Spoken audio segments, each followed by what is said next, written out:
پورا سال اتنا منہ مبارک کی زیارت شاید نہیں کروائی جاتی ہوگی جی اتنا ان دنوں میں کروائی جاتی ہے۔ صحیح۔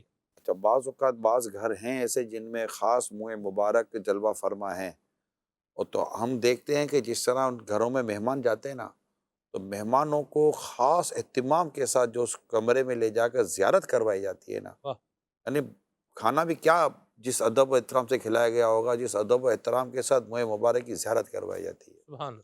اور جانے والے بھی باذوق ہوتے ہیں، دیکھا گیا ہے کہ ان کا بھی جانا اور ان کا اس کمرے میں ہونا اور وہاں پر اشک باری کرنا، اور یوں سمجھیے کہ میزبان کے کھلانے پر ان کا اتنا شکریہ ادا نہیں ہوتا جی جتنا منہ مبارک کی زیارت کرانے پر ان کا شکریہ ادا کیا اللہ جاتا ہے۔ اللہ اللہ یہ سب عشق رسول کی بات ہے۔ سبحان اللہ۔ یہ ہماری مطلب اس میں آپ دیکھیے کہ شاید ہو سکتا ہے کہ وہ شخص بظاہر اتنا نیک بھی نظر نہ آتا ہو، لیکن اس کے اندر عشق رسول اور محبت رسول کا یہ ایک جو عنصر ہے اور ایک جو اس کا وصف ہے، جی کیا عجب کہ اس کو نیکی کی طرف بھی لے آئے، اس کو نماز کی طرف بھی لے آئے، اور اس کے ایمان کی سلامتی کی طرف اس کو لے کے آ کیا جائے، بات۔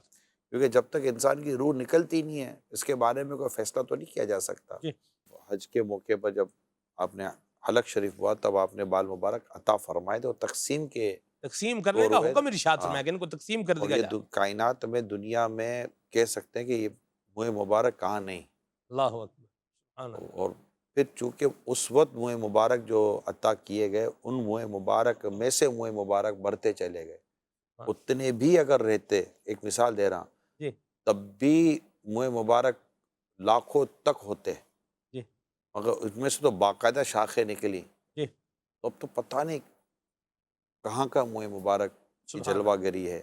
امیر سنت کے پاس آقا صلی اللہ علیہ وسلم کی جو گیسو مبارک تھی، زلف مبارک تھی، وہ کسی نے امیر سنت کو تحفے میں دی، وہ بھی جلوہ فرما امیر سنت کے گھر میں، واہ، اس میں سے وہ شاخیں نکلتی گئیں۔ جی اب تو حیات النبی ہیں، واہ آپ کا تو ایک ہے کہ آپ کے بال مبارک کی یہ شان ہے کہ وہ اس میں سے شاخیں بھی نکلتی ہیں، بڑھتے بھی ہیں۔ پڑھتے ہیں جی۔ وہاں مطلب بندہ حاضر ہو کر بھی اگر کوئی اپنی تمنا اور اپنے درد کا اظہار کرتا ہے تو الحمدللہ وہ مقام ہے کہ جہاں پر دعائیں قبول ہوتی ہیں سبحان اللہ۔ اور مرادیں پوری ہوتی ہیں، برکت ملتی ہے، خیر ملتی ہے۔ تو ظاہر ہے کہ میں تو یہ سوچتا ہوں کہ جسم پاک سے بظاہر جدا ہو کر بال مبارک کی یہ شان ہے، ہائے ہائے تو جسم مبارک سے جو بال منسلک ہی رہے ہوں گے، اللہ اکبر۔ ان بال مبارک کی عظمتوں کا اور ان کی برکتوں کا عالم کیا ہوگا کیا ہوگا۔ اللہ سبحان اللہ اللہ۔ اللہ، اف۔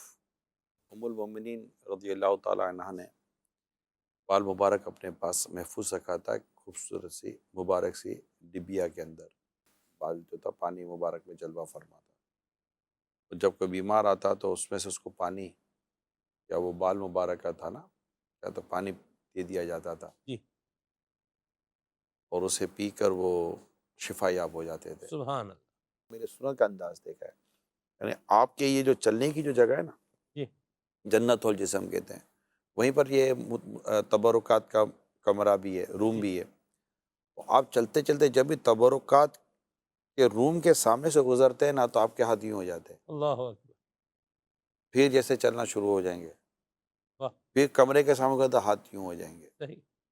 وہ ایک جو تصور ہوتا ہے عاشق کا کہ میں اس وقت جس کمرے کے سامنے سے گزر رہا ہوں، یہ کمرہ معمولی نہیں ہے، یا میرے آقا کے منہ مبارک جلوہ فرما، میں قربان۔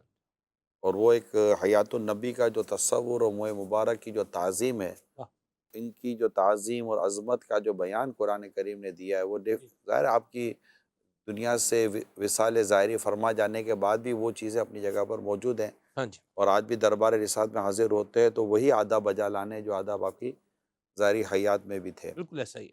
تو منہ مبارک کے ساتھ بھی اس طرح کا مطلب بندے کا ایک ذوق ہوتا ہے، تو آج بھی یہ الحمدللہ موجود ہے، آج بھی اس کی برکتیں موجود ہیں۔